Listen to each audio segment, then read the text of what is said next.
Hello students, हमने आपके part 6 जो है उसके बारे में डिस्कस किया था, जिसमें हमें डॉक्टर विक्रम साराभाई के बारे में जानने का जो है वो हमें मौका मिला कि जो अहमदाबाद के जो हमारे गुजरात स्टेट के थे रहने वाले, उन्होंने भारत के लिए उन्नति के लिए क्या क्या काम करे उनके बारे में हमने जाना।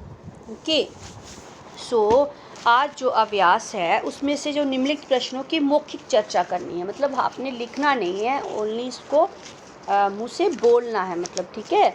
तो विक्रम साराभाई ने अपने नाम खुद क्यों चिट्ठियां लिखी होंगी, क्या लगता है आपको?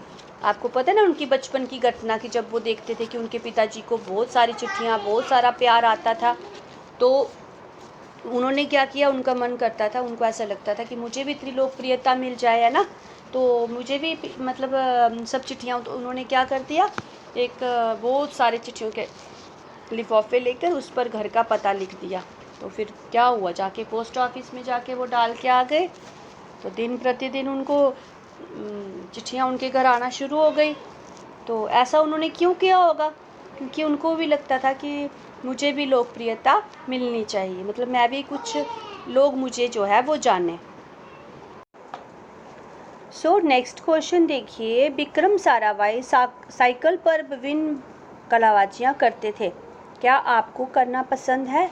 आपके पास साइकिल तो होगा, सब बच्चों के पास साइकिल होती है, तो सब बच्चे जो हैं वो कलाबाजियाँ करते हैं ना, कभी ऐसे एक टायर पे साइकिल चलाते हैं, कभी हाथ जोड़ के साइकिल चलाते हैं, तो मतलब बच्चों को बहुत अच्छा लगता है कली जो है वो कलाबाजियाँ करना, मतलब ऐसे कला एक एक्टिविटी करना। तो आप भी ऐसा करते होंगे।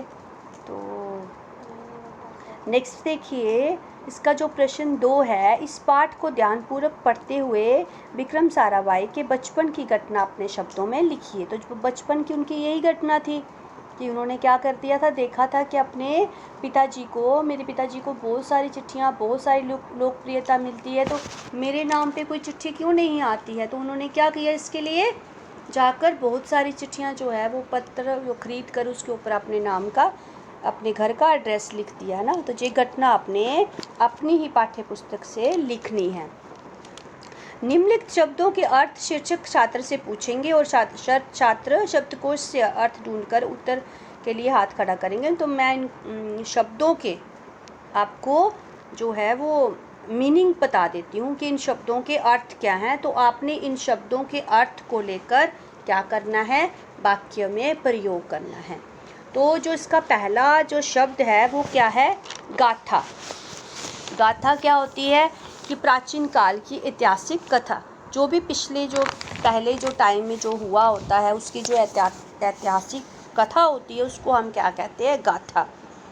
नेक्स्ट देखिए, प्रतीक। प्रतीक होता है जिससे कोई चीज़ पहचानी जा सके, जैसे हम भगवान की मूर्ति देखते हैं तो हम ये बोलते हैं जी कृष्ण भगवान की ये मूर्ति कृष्ण भगवान का प्रतीक है, मतलब हमें पता चलता है, तो जिससे किसी की पहचान की जा सके उसे हम प्रतीक कहते हैं। विक्रम, विक्रम होता है वीरता, ठीक है, बहादुरी, या फिर बिना क्रम वाला, उसको हम विक्रम कहते हैं। तत्पश्चात, तत्पश्चात होता है उसके बाद, मतलब जो घटना हुई होती है उसके बाद की जो घटना, उसे हम तत्पश्चात कहते हैं। कैम्ब्रिज, कैम्ब्रिज ये एक शहर का नाम है जो पूर्वी इंग्लैंड में पड़ता है, तो पूर्वी इंग्लैंड में एक शहर जो है उसको कहा जाता है कैम्ब्रिज। भौतिक, भौतिक होता है जो प्राकृतिक नियमों, सिद्धांतों, रूपों आदि से संबंध रखने वाला हो, उसे हम क्या कहते हैं, भौतिक। मतलब जो प्रकृति से, जो प्रकृति के नियम होते हैं, जो उसके सिद्धांत होते हैं, जो उसके रूप होते हैं, उनसे जो संबंध रखता है उसे हम क्या कहते हैं, भौतिक कहते हैं। अंतरिक्ष, अंतरिक्ष होता है पृथ्वी और दूसरे ग्रहों के जो बीच का स्थान होता है उसे हम क्या कहते हैं, अंतरिक्ष कहते हैं। नेक्स्ट आप देखिए, प्रयोगशाला। तो प्रयोगशाला जो है आप देख रहे हैं ना, मैं कहाँ से आपको ये शब्द अर्थ करवा रही हूँ, यहाँ से।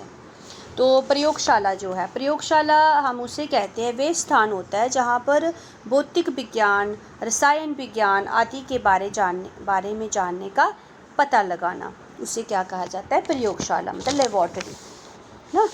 तो इंटरनेशनल। इंटरनेशनल नेक्स्ट देखिए, इंटरनेशनल। तो इंटरनेशनल मतलब अंतर्राष्ट्रीय, देशों के बीच का, उसे हम क्या कहते हैं, इंटरनेशनल। मृत्यु, मृत्यु होती है मौत, है ना। ऊर्जा, ऊर्जा होता है जोश, वह शक्ति जो किसी प्राणी या वस्तु का संचलन करती है, मतलब उसको चलाती है, उसे हम ऊर्जा कहते हैं। युवा, युवा होती है किशोरावस्था या जवान।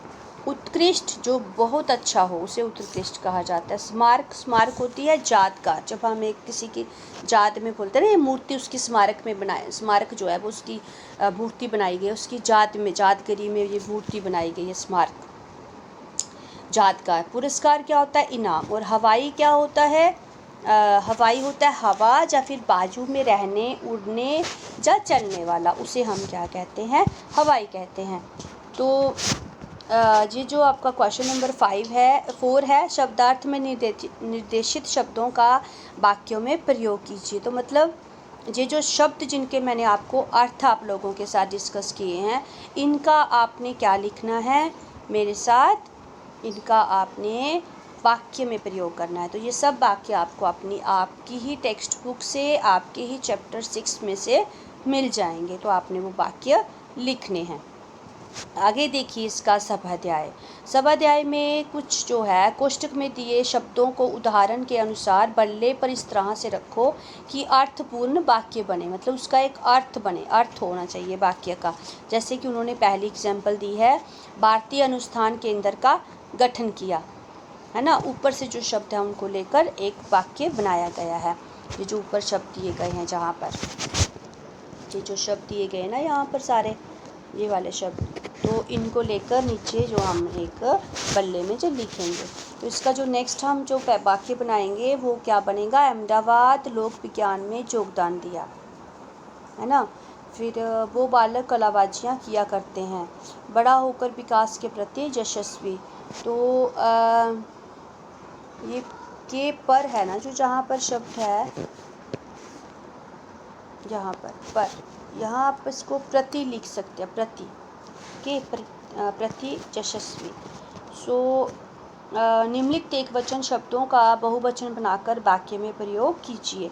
तो जैसे लड़का, लड़का का लड़के, है ना, तो इनको आपने वाक्य में प्रयोग कर, लड़का मैदान में खेल रहा है, लड़के मैदान में खेल रहे हैं। तो इसी तरह से मैं आपको इसके एक वचन से बहुवचन बनाकर दूंगी, तो आप इसको वाक्य में प्रयोग करेंगे।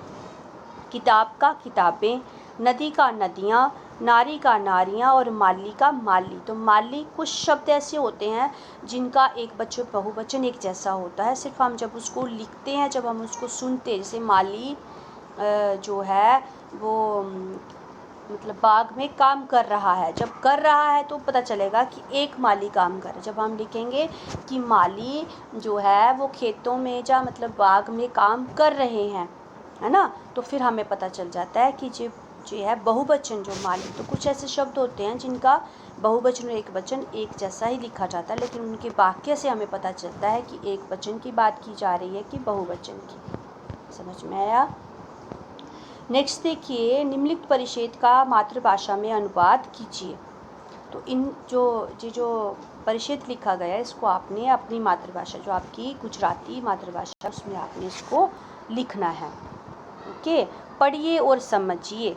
तो पिछले आपके जो चैप्टर में हमने सर्वनाम के बारे में डिस्कस किया था, उसमें हमने जो थे वो 2 टाइप के सर्वनाम जो थे हमने पढ़े थे। तो इसमें हम जो है नेक्स्ट टाइप आप जो उसकी सर्वनाम की जो और किस्में होती हैं उसके बारे में पढ़ेंगे।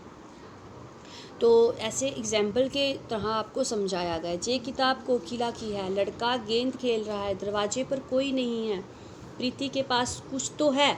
तो उपयुक्त वाक्यों में आधार पर प्रश्नों के मौखिक उत्तर दीजिए। तो किताब किसकी है ना, कौन खेल रहा है, दरवाजे पर कौन है, प्रीति के पास क्या है। तो उपयुक्त वाक्य 1 और 2 में आपको व्यक्ति का नाम बता रहे हैं, लेकिन 3 और 4 में क्या हो रहा है, निश्चित व्यक्ति का मतलब कौन है, क्या है, मतलब निश्चित नहीं बता रहे। तो दरवाज़ा पर कोई भी हो सकता है और प्रीति के पास कुछ भी हो सकता है। तो इसी तरह से जो शब्द हमें निश्चित बताते हैं, मतलब निश्चित का बोध करवाते हैं उनको हम निश्चयवाचक सर्वनाम कहते हैं। और जिस वाक्यों से, जिन शब्दों से हमें ये लगता है कि अनिश्चितता, हमें मतलब उसका पर्टिकुलर उसका पता नहीं होता, तो उसको हम क्या कहते हैं, अनिश्चयवाचक सर्वनाम। तो पहले दो वाक्यों में निश्चय अंत सिज्ज सर्वनाम के द्वारा हम किसी के पास या दूर की वस्तु या व्यक्ति का निश्चित रूप से बोध करवाएं, उसे निश्चयवाचक सर्वनाम कहते हैं। जैसे यह और वह, ओके। और उसके बाद जो है अनिश्चयवाचक संज्ञा जो सर्वनाम जो होता है, उसमें क्या होता है, उसमें तीसरे चौथे वाक्य जो आप पढ़ोगे तो उसमें अंततः किसी व्यक्ति या किसी वस्तु का जो है वो हमें अनिश्चयवाचक है, मतलब वस्तु का निश्चय ना हो, तब हम उसको क्या कहते हैं, अनिश्चयवाचक सर्वनाम। सो ये जो हमने पढ़ा, जैसे फॉर एग्जांपल कोई, कुछ, मतलब इसमें हमें किसी का पर्टिकुलर, जैसे कि दरवाजे पर कोई भी हो सकता है, पर्टिकुलर उसका नाम थोड़ी पता है हमें कि वो आदमी जो है वो मतलब आदमी है, औरत है, मतलब पर्टिकुलर उसका पता नहीं है, तो कोई भी हो सकता है, तो मतलब उसके पास कुछ भी हो सकता है, तो इसलिए अनिश्चयवाचक सर्वनाम होता है। तो पिछले जो आपके चैप्टर 5 में हमने दो टाइप के जो है वो सर्वनाम पढ़े थे, वो क्या थे, पहला था पुरुषवाचक सर्वनाम, जिसमें हम क्या करते हैं, अपने बारे में, कभी कभी अपने बारे में, कभी जो हमें सुन रहा होता है उसके बारे में, या फिर तीसरे व्यक्ति के बारे में बात करते हैं। तो अंतः बात करते समय जब हम 3 प्रकार के शब्दों का प्रयोग करते हैं कि मैं, हम, तुम, तू, वह, वह, ओ, उसे, उन्हें, तो इन शब्दों को क्या कहा जाता है, पुरुषवाचक सर्वनाम। और जिस तरह से नेक्स्ट जो हमने आपके पिछले चैप्टर में पढ़ा था वो था निजवाचक सर्वनाम। तो निजवाचक सर्वनाम में क्या होता है, जहाँ पर हम स्वयं के लिए ही कुछ शब्द यूज़ करते हैं। जैसे फॉर एग्जांपल, मैं स्वयं चला जाऊंगा, वे खुद चले गए, तो मतलब खुद शब्द जो है वो क्या आ जाएगा, निजवाचक सर्वनाम, जो कि अपने लिए इस्तेमाल किया गया। समझ में आया आपको? तो दो प्रकार का सर्वनाम जो हमने आपके प्रीवियस चैप्टर में डिस्कस किया था, और आज के चैप्टर में हमने दो प्रकार के सर्वनाम, जो कि मतलब और दो प्रकार के सर्वनाम होते हैं, उनके बारे में डिस्कस किया। तो पहला था निश्चयवाचक और दूसरा अनिश्चयवाचक। समझ में आया? जिसका हमें निश्चित मतलब पता होता है कि व्यक्ति कौन है, वस्तु कौन सी है, किसकी बात की जा रही है, उसका हमें निश्चित तौर पर पता होता है, तो उसको निश्चयवाचक कहा जाता है। सिंपल आपने याद रखना है। और जिसमें हमें किसी वस्तु या किसी व्यक्ति का निश्चय नहीं होता, मतलब पता नहीं होता कि कौन है, क्या है, तो उसे हम अनिश्चयवाचक सर्वनाम कहते हैं। तो आज के लिए बस इतना ही, और आज यहाँ पर आपका चैप्टर जो 6 है वो समाप्त होता है। Okay, thank you, have a nice day.